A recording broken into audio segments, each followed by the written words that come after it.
Bismillahirrahmanirrahim. Assalamualaikum warahmatullahi wabarakatuh.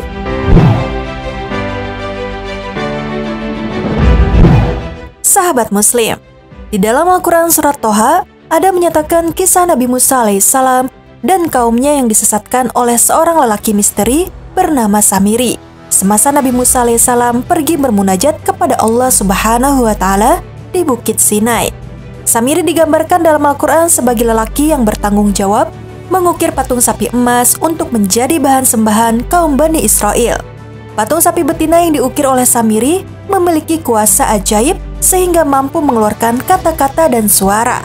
Akibat tertarik dengan patung tersebut, hampir seluruh kaum Bani Israel lupa terhadap pesanan Nabi Musa alaihissalam untuk kekal menyembah Allah yang esa. Begitulah hebatnya tipu daya yang dilakukan Samiri yang mampu memporak-porandakan keimanan kaum Bani Israel. Maka, siapakah sosok Samiri ini?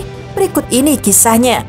Simak terus video ini, namun sebelum lanjut ke videonya silahkan tekan tombol subscribe dan tombol lonceng di bawah ini sebagai bentuk dukungan kalian agar channel ini tetap terus menyebarkan informasi seputar Islam. Dan terima kasih untuk yang sudah subscribe.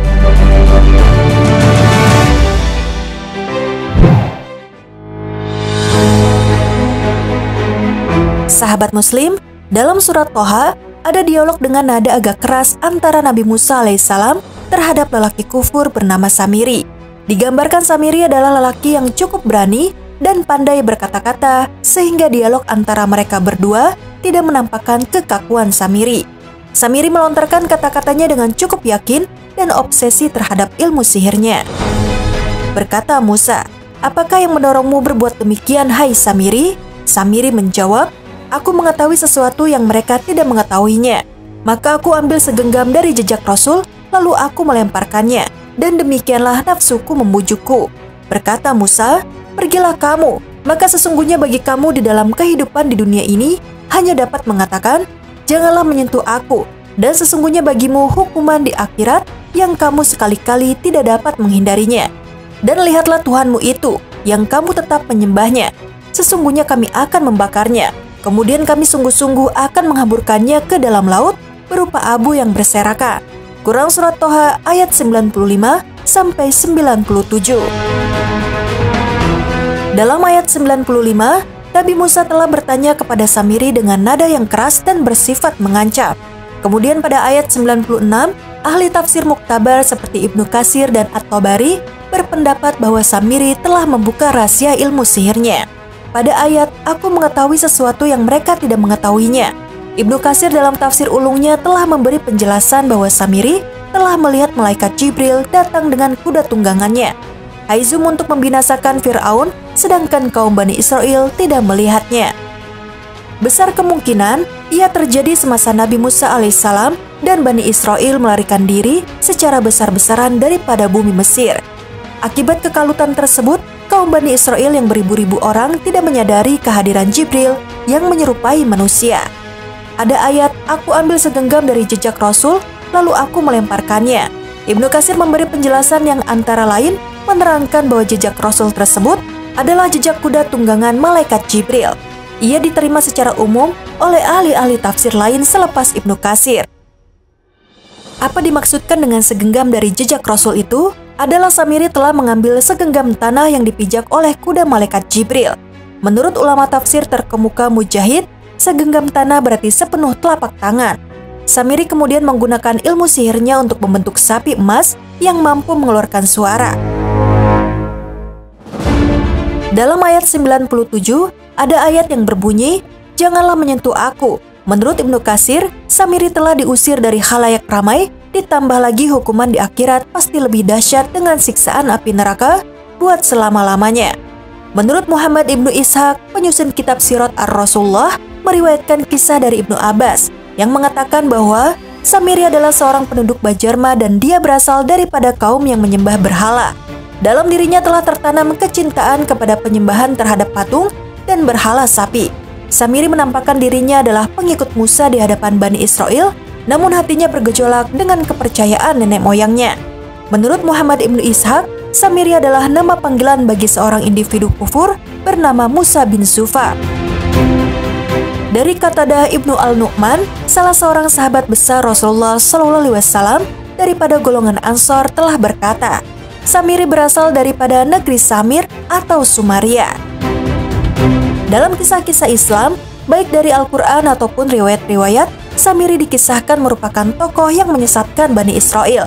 Bani Israel diperintahkan oleh Samiri untuk membawa perhiasan emas milik orang-orang Mesir.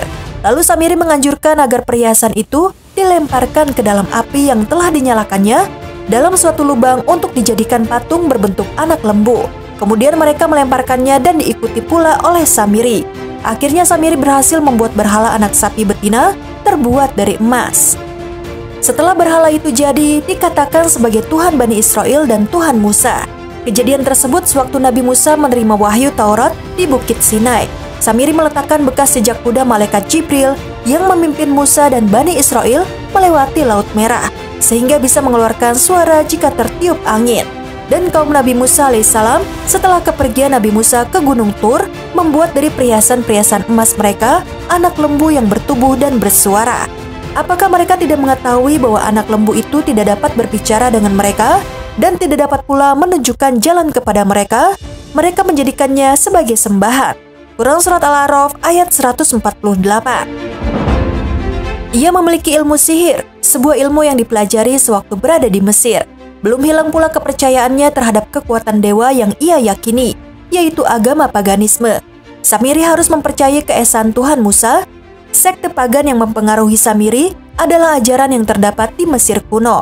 Sebuah bukti penting yang mendukung kesimpulan ini adalah bahwa anak sapi emas yang disembahi Bani Israel saat Musa berada di Gunung Sinai sebenarnya adalah tiruan dari berhala Mesir, yaitu Hathor dan Apis. Sebelum Nabi Musa pergi ke Bukit Sinai, beliau berjanji kepada kaumnya tidak akan meninggalkan mereka lebih 30 hari. Tetapi Nabi Musa tertunda 10 hari karena terpaksa mencukupkan 40 hari puasa. Bani Israel kecewa dengan kelewatan Musa kembali kepada mereka. Ketiadaan Nabi Musa membuat mereka seolah-olah dalam kegelapan. Dan ada antara mereka berpikir keterlaluan dengan menyangka beliau tidak akan kembali lagi. Dalam keadaan tidak menentu itu, seorang ahli sihir dari kalangan mereka bernama Samiri mengambil kesempatan menyebarkan perbuatan syirik. Dia juga mengatakan Musa tersesat dalam mencari Tuhan dan tidak akan kembali. Ketika itu juga Samiri membuat anak sapi dari emas. Dia memasukkan segumpal tanah bekas dilalui tapak kaki kuda Jibril ketika mengetahui Musa dan pengikutnya menyeberangi Laut Merah. Patung itu dijadikan Samiri bersuara. Menurut cerita, ketika Musa dengan kudanya mau menyeberangi Laut Merah bersama kaumnya, Jibril ada di depan terlebih dahulu dengan menaiki kuda betina.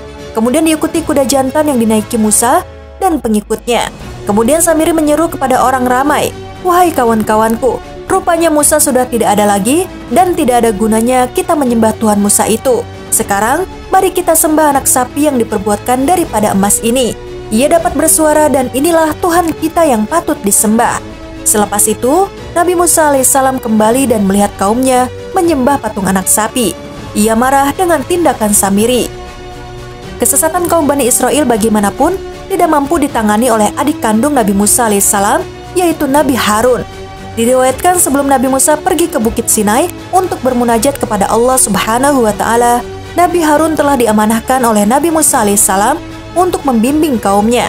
Namun keras batunya kaum yang paling banyak diceritakan dalam Al-Quran ini tidak mampu dinasihati oleh Nabi Harun.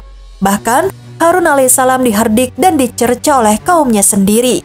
Sebagaimana dalam surat Thaha ayat 92-93, Nabi Musa marah kepada Nabi Harun. Ia bertanya kepada saudaranya tersebut mengapa ia membiarkan ketika melihat kesesatan kaumnya. Padahal Nabi Harun sebelumnya telah diamanahi tampuk kepemimpinan risalah sepanjang Nabi Musa bermunajat. Namun dalam surat Thaha ayat 94, Nabi Harun pun menjawab ajuan pertanyaan Nabi Musa tersebut dengan penuh hormat. Menurut penuturan Ibnu Katsir, Nabi Harun meminta maaf akan hal tersebut seraya memberi penjelasan bahwa jika ia datang menemui Nabi Musa alaihissalam untuk melaporkan hal ini, bisa dipastikan kaumnya Bani Israel akan terpecah belah. Terlepas dari perbedaan asal mengenai Samiri, Buya Hamka dalam tafsir Al-Azhar menyimpulkan inti bahwa Samiri merupakan orang yang mengakui dirinya sebagai pengikut Nabi Musa alaihissalam secara lahir saja. Dalam hatinya Samiri bermaksud melakukan tipu daya terhadap pengikut Nabi Musa alaihissalam yang lemah imannya untuk diajak menyembah selain Allah Subhanahu wa Ta'ala, yaitu anak sapi. Wallahu a'lam bishawab.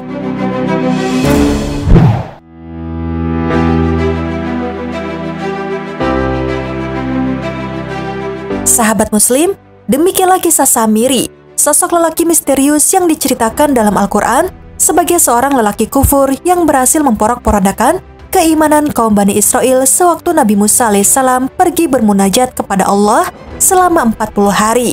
Sekian video kali ini. Wassalamualaikum warahmatullahi wabarakatuh.